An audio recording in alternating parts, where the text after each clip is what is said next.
Assalamu alaikum wa rahmatullah. Inshallah, we will be starting our dars very soon.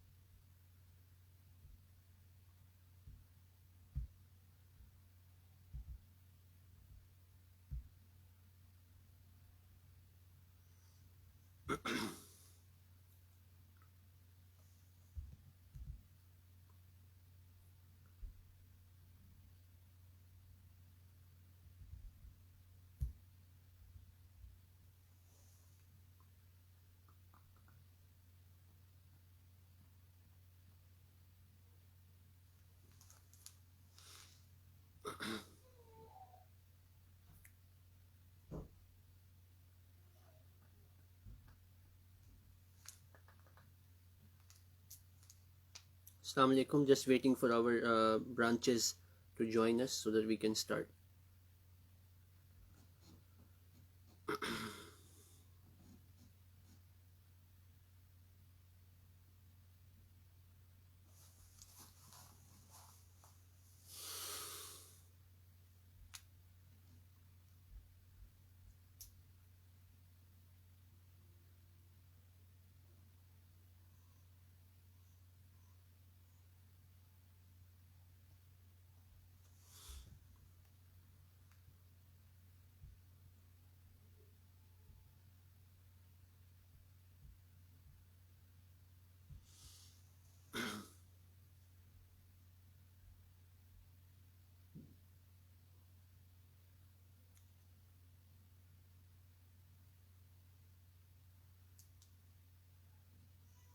Inshallah, we'll be starting soon. Just waiting for Siminul or Mampang if anyone is joining us. Alhamdulillah, Pitogo has already joined. Don Mukhlis is here, so he can translate our dars in cinema.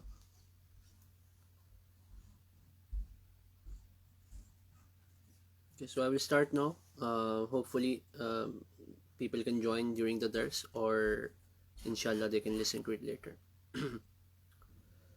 أعوذ بالله من الشيطان الرجيم بسم الله الرحمن الرحيم ألف لام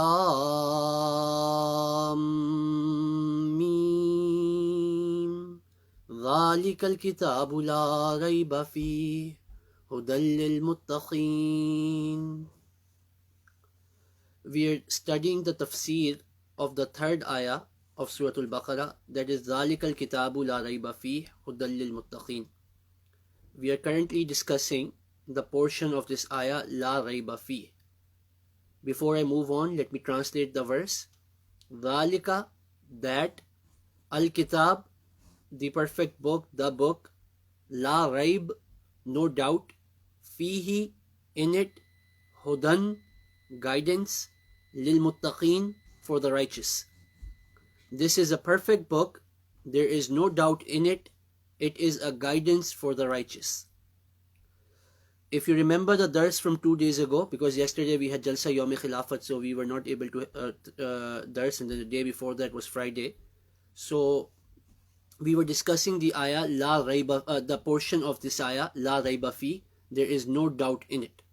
If you remember, I had mentioned that Hazrat Khalifatul Masih Sani Raziyallahu Ta'ala Anhu, in the Halle Lughat, meaning in the linguistic discussion of the word Raib, had mentioned 4 meanings of Raib, and he had said that all 4 of these meanings apply. Those 4 meanings were uneasiness of mind, number 2, doubt or anything missing. So one thing is uneasiness of mind, the second thing is having something missing, having some kind of doubt, having some kind of incompletion. Number 3, affliction or calamity, some kind of musibah, some kind of trouble. And number 4, false charges, evil opinion, calumny. So Hazrat Musleh Maud Raziyallahu Ta'ala Anhu was discussing number 4 right at the beginning, that La Raiba Fi, one of the meaning is that there is no evil opinion in it, there is no false charges, false allegations in it, and there is no calumny in it. So I had already discussed in the dars before that Holy Quran presents a form of a teaching which does not raise any allegations, any unfound allegations on the previous scriptures. Holy Quran takes the positive route, like I had mentioned in the light of the writing of Hazrat Musleh Maud, that it is very easy to find faults in others. And it is very hard to show the positive aspect, the good things of your own religion. Majority of the people, when you talk to them, instead of showing the good things that are found in their religion, their focus is to find faults and find weaknesses in the religions of others. Holy Quran could have taken the same route as well. But Holy Quran, being the perfect book, did not want to offend some pious people or such intellects which do not have negativity in them. So Holy Quran focuses on the positive aspects of the Quran, but at the same time, because it is hakam, because it is a judge over the previous scriptures, one of the responsibilities or the duties of the Holy Quran and the Holy Prophet Muhammad sallallahu alaihi wasallam is to correct the mistakes of the previous religions. So of course Islam does that as well at their proper place, but the focus of Quran is on the positive aspects of its own teachings. So La Raiba Fi means there is no doubt in it, there is no weakness in it. We also discussed that it also removes any allegations which are raised by previous books or any weaknesses which are mentioned towards in the previous book towards Allah, towards God, towards His prophets, towards His angels, etc. Now, I have mentioned this before and I would like to mention this again. Holy Quran categorically mentions that all of these previous religions, they are from Allah the Almighty. وَإِن مِّن أُمَّةٍ إِلَّا خَلَا فِيهَا نَذِيرٌ وَلِكُلِّ قَوْمٍ هَادٍ. Both of these verses point out that Allah has sent prophets to all the previous religions.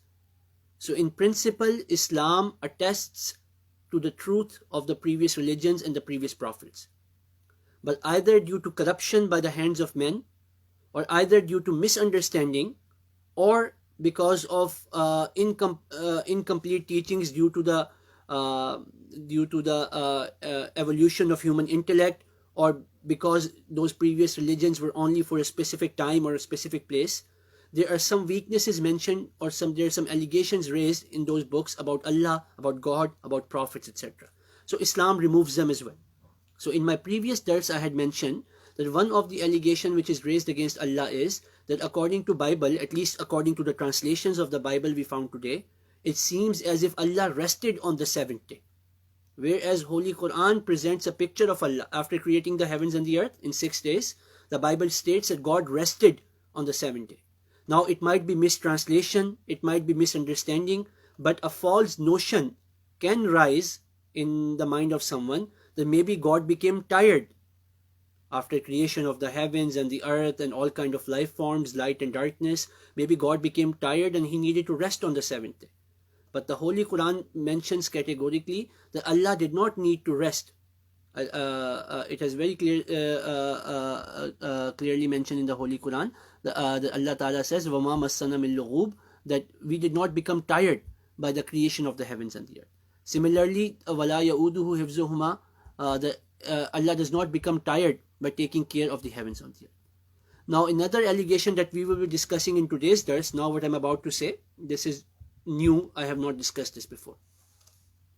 Another allegation that is raised in the Bible, so the verse of the Holy Quran which I just quoted, the full verses, وَلَقَدْ خَلَقْنَا السَّمَاوَاتِ وَالْأَرْضَ وَمَا بَيْنَهُمَا فِي سِتَّةِ أَيَّامٍ وَمَا مَسَّنَا مِن لُغُوبٍ.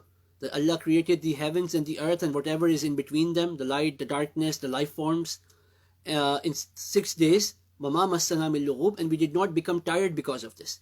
So Allah has specifically mentioned that He did not become tired.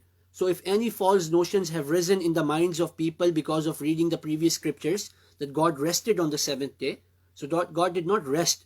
ثُمَّ اسْتَوَىٰ عَلَى الْعَرْشِ. This is what the Holy Quran says, that God then sat on His throne.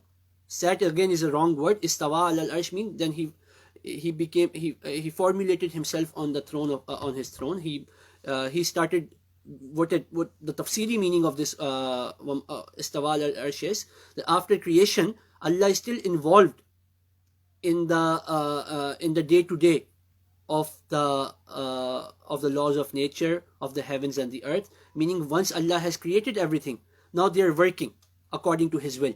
But Allah is still there watching over everything.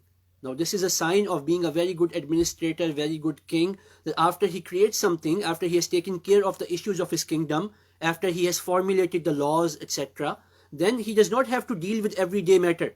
He has already made laws for that. Everything falls under those laws. So istawa al-arsh falls under that as well. That after creating, Allah did not rest, but what that means is, since everything is already created, it is working on its own. But Allah is still watching over it. If there is any day-to-day things which Allah needs to take care of, for example, sending of the prophets, punishing of the people, guiding of the people, etc., Allah is still involved in all of those things. Second allegation which we will be discussing today, which is raised in the Bible against people, it is mentioned in Genesis, which is the first book of the Bible, first book of the Old Testament, first book of the Pentateuch, which we commonly call Torah. Genesis chapter 6, verse number 6. The translation of this, the English version of this ayah is, biblical verse is, and the Lord regretted that he had made man on the earth, and it grieved him to his heart. Meaning God became regretful after the creation of mankind, and he became sorrowful, he became aggrieved at his heart, that what have I done? It shows a weakness in Allah. Was Allah not aware of what human beings would do? Now I'm about to add a point which I have not yet presented, not from Tafsir Kabir, from myself, but it is from Jamaat literature, from Huzur, as a Khalifa al-Masih. It will come later. Holy Quran states that when the angels raised this allegation, that why are you creating men? Allah answered them that I know what you do not know. But what the Bible is saying, it shows a weakness in the knowledge of Allah. That Allah was not aware what human beings would do. So after creation of human beings, God became sorrowful. That what have I done? Why have I created God? Why have I created men? So in generally, the attributes of Allah which are presented by the Holy Quran, they answer this allegation. Allah is presented as Alimul Ghaibi was Inni Alamu Ghaiba Samawati wal Ard. Allah Ta'ala says, I know everything what is heaven in the earth. In another verse of the Holy Quran, Allah Ta'ala says, even a leaf does not fall from a tree. But Allah is aware of that. So how can Allah become sorrowful if He is aware of everything, if He had previous knowledge, full knowledge of everything?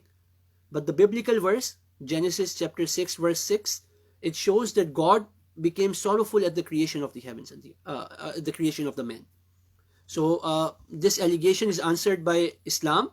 Number one, by presenting, I have mentioned to you the story of Adam alayhi salam, the creation of man. Number two, by presenting such attributes of God which show that this kind of allegation against Allah is against His attribute. So it must be either a misunderstanding of the verse, or it is something which has been wrongly attributed towards the Bible. Then Allah Ta'ala says in the Holy Quran, Hazrat Muslih Maud Raziyallahu Ta'ala who focuses on this verse in answer to this allegation, the verse of the second verse of Surah Al-Jum'ah, after Bismillahir Rahmanir Rahim, first verse, Yusabbihu lillahi ma fis samawati wa ma fil ard, al-malikul quddusul azizul hakim. That everything in the heavens and the earth is praising Allah. Yusabbih means, sabbaha means that someone who is free from all type of weaknesses, and one who does everything by purpose. So Allah Ta'ala, Hazur says, is fa'il bil irada, meaning man did not come out of one of the reasoning God became sorrowful was he did not have any choice over the creation of man, and that is why he became sorrowful. But this verse of the Holy Quran shows that Allah subhanahu wa ta'ala does everything by purpose. Then Allah Ta'ala is mentioned as Al-Malik, that He is the master. So this also proves that the Sharia, Hazrat Muslih Maud Raziyallahu Ta'ala says that here Malik is not referring to, Malik means master or king. Malik means master, Malik means king. It is not referring to a worldly king. It is not talking about worldly laws of nature. Rather, it is talking about Sharia. Because the Bible says that man became cursed because of Sharia, because of the commandments of God. So Allah is Al-Malik. That Allah gave this, but at the same time He's Yusabbih. Everything is purifying Him. There is no weaknesses. So there is no weakness in Allah creating man so that he will follow the Sharia of God. that is mentioned by Al-Malik. Then Allah is mentioned as Al-Quddus. Al-Quddus means someone who is pure from every type of weakness, who does not have any weaknesses whatsoever. So Allah is Al-Malik. He knowingly, bil irada, by his own will, gave us Sharia, then he did not regret it, the decision. Number two, he is Quddus. He is free from all kind of weaknesses, whether it applies to the creation of the universe, whether it applies to the creation of man, or whether it applies to giving Sharia to mankind. So Allah is Quddus. Al-Malikul Quddusul Aziz. That Allah has complete power over his man. Allah does not have to regret about the creation of man, that man is going against my will. Oh, I regret creating man. That is not the case, because God is Aziz. If Allah wants, and if anyone breaks his laws, Allah can punish them. So he has no reason to regret. Aziz. And lastly, Allah is Hakim. Allah, whatever Allah Ta'ala does, he does according to hikmah. He has purpose behind that. He has wisdom behind that. So this verse of the Holy Quran answers the allegation which is raised because of Genesis chapter 6 verse number 6, that God regretted the creation of man and God became sorrowful. That why have I done this? This verse very clearly mentions that God is pure from this kind of allegation against himself, and whatever the creation of the universe, the creation of man, and giving law to man, spiritual law, all of them were according to the plan of Allah, according to the wisdom of Allah, according to his attributes of Al-Malik, Al-Quddus, Al-Aziz, and Al-Hakim. Now Huzur says Allah subhanahu wa ta'ala also answers this allegation directly. Allah ta'ala says in Surah Al-Anbiya, وَمَا خَلَقْنَا السَّمَاوَاتِ وَالْأَرْضَ وَمَا بَيْنَهُمَا لَاعِبِينَ. That we did not create the heavens and the earth and whatever is in them, meaning the mankind and all forms of life, la'ibin, as a form of play or without thinking, without knowing. So there is no reason for God to regret, because whatever he created knowingly, he created by purpose, he did not do it by mistake. Similarly, another verse of the Holy Quran, so in Surah Al-Ankabut, Allah Ta'ala says, خَلَقَ اللَّهُ السَّمَاوَاتِ وَالْأَرْضَ بِالْحَقِّ. Allah created the heavens and the earth with truth, with sure signs. Again, it proves that the creation of the heavens and the earth was not a mistake, rather it was by purpose, it was the will of Allah, and he did not regret the creation of the universe, the creation of mankind, the creation of anything. So this allegation which is raised against God the Almighty, that he regretted the creation of the man and he became sorrowful, he became aggrieved in his heart, because why have I created man? This is an allegation raised against God which does not behove the attributes of God. It does not comply with the type of God which is presented by, or not the type of God, the actual God which is presented by the Holy Quran. Then Huzur says another allegation which is removed by the Holy Quran is the allegation or the blemish of shirk, associating partners with Allah. All of the previous religions, for one reason or another, either due to the incomplete form of their teaching, or because those teachings were in the form of parables, or because people corrupted those teachings, whatever the reason may be, we find forms of shirk, forms of associating partners with God in all of the previous religion. For example, the Zoroastrian religion presents that God, there are two types of God. There are two godships, the God of light and the God of darkness, and they are fighting against each other. And this whole life that we are living, this whole universe with conscious life on it, it's a struggle between the God of light and the God of darkness. So it might be a parable, but again it gives birth to a form of shirk. Christianity, they say that God is one, but at the same time God is Trinity. Godship is manifested in the form of Trinity, meaning in the form of the Father, the Son, and the Holy Spirit. So even though Christians claim to be claim to believe in the unity of God, claim to believe in one God, but they claim to be monotheistic, but we find that this kind of teaching about Trinity has given birth to a form of shirk. So Holy Quran categorically rejects that as well. Similarly, in Hinduism and in some other religions, we find that it says that even though there is only one God, Hinduism says there is only one God, Brahma, but they have 365, 300 plus gods, which are supposed to bring you nearer to Brahma, because their thinking is, since God is so sublime, He's al-Latif, we cannot have a relationship with Him. So we need to go through these other gods to have a relationship with Brahma. Now again, it might be a parable to refer to the attributes of God. In Islam also, some of these points I'm adding from myself. In Islam also present that God's attributes present themselves in two ways. There are sifat at-tanzihi and sifat at-tashbihi. Sifat at-tanzih are the one which human beings cannot understand, which we cannot comprehend, which do not have anything to do with the creation. Because God is God whether creation is there or not. But then there are other attributes of God which are tashbihi, meaning which manifest themselves in relationship to His creation. And the creation can mimic, can imitate those attributes of God. So the 99 or 104 attributes of God that we find in the ahadith, etc., those are sifatut tashbih, meaning those are such attributes of Allah which manifest themselves in relationship to creation. God is al-Khaliq, He is the creator. So it is something that is in relationship to creation. God is Rabbul Alameen, in relationship to creation. God is Rahman and Rahim, that has to do relationship with creation. So all of those attributes, Al-Razaq, Al-Sattar, Al-Ra'uf, Al-Wahhab, etc., etc., Al-Qahar, all of those attributes of Allah, they are in relationship with His creation. But so Islam also presents that there are other attributes of Allah which we cannot understand. So it might be that all of those extra gods which are found in Hinduism, they are a symbolic representation of the attributes of Allah. But the way they are manifesting themselves, the way it is being practiced, it is a form of shirk. The people have forgotten the supreme God. People have forgotten Brahma, Hindus. But who they are worshipping are different avatars of Krishna,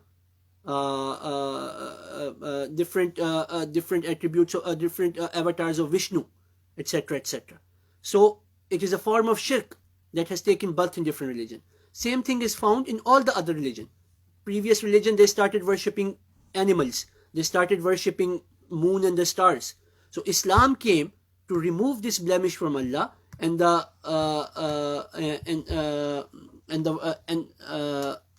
Hazur has only stopped here, but I would like to just add this because Hazur has mentioned this in another place. Hazrat Masih Maud has said the Suratul Ikhlas, Qul huwallahu ahad, Allahu samad, lam yalid, wa lam yulad, wa lam yakul lahu kufuwan ahad. The small surah of the Holy Quran, it removes all of those different type of shirk. Whether it is shirk in a hidden form or whether it is a shirk in a manifest open form, it rejects all of those type of shirk. So the Holy Quran, La Raiba Fi, the meaning is that it does not have any evil opinion, it does not have any blemishes, rather it comes to remove any false allegations, any calumnies which are raised against all of these different things. God, inshallah, later we will talk about prophets, etc. So Holy Quran has done that clearly. I have given you 3 examples so far. One, that God became tired.